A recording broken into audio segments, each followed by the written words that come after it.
Your being alive is purely a stroke of luck. 300 million years ago, the absolute rulers of this planet were a group of colossal creatures you wouldn't even dare to dream about in a nightmare.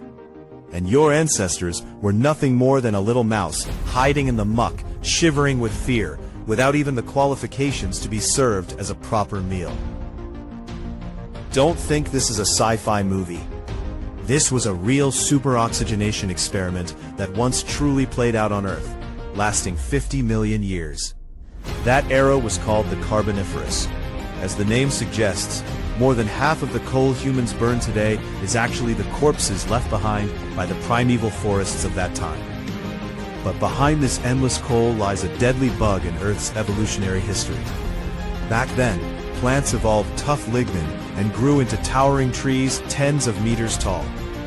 Yet on Earth's tech tree, fungi capable of decomposing lignin still hadn't evolved for a long time. This meant that after trees fell, they simply could not rot. They could only pile up layer upon layer in the swamps, locking carbon firmly underground. Plants kept spewing oxygen without releasing carbon dioxide. This caused a deadly temptation to fill Earth's air, an oxygen concentration as high as 35%.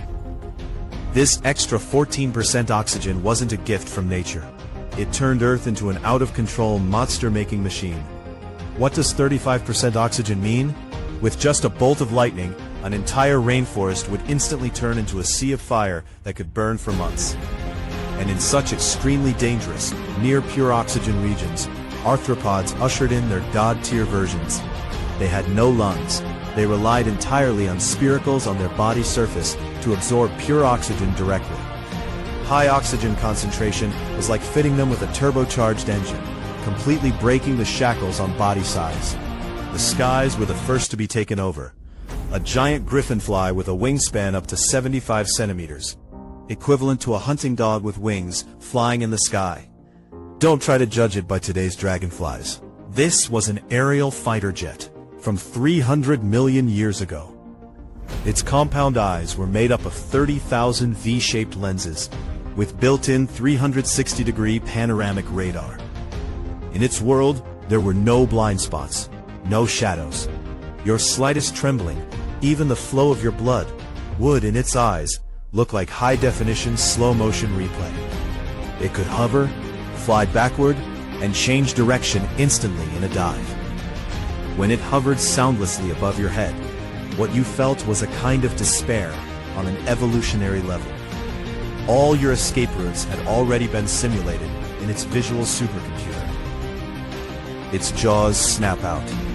Your ancestors wouldn't even have time to feel pain before being torn to pieces. If you think you can survive by hiding in a crack in the ground, then the rainforest on the surface was an even crueler slaughterhouse. On the damp carpet of ferns crawled an armored train too. 6 meters long and weighing 50 kilograms. Humans feared it for an entire century, believing it to be a tyrant that swallowed prey alive. But in 2024, scientists decoded its trackway fossils and reached a jaw-dropping conclusion.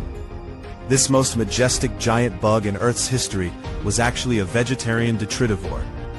But that doesn't mean the ground was safe. He grew this impenetrable heavy armor to defend against the true shadow assassins, such as the Pulmonoscorpius, a scorpion 70 centimeters long. If you don't count its tail, it was as big as an adult dog.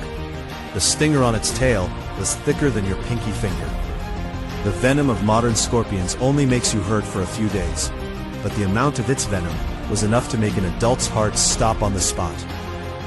They moved sideways through the forest.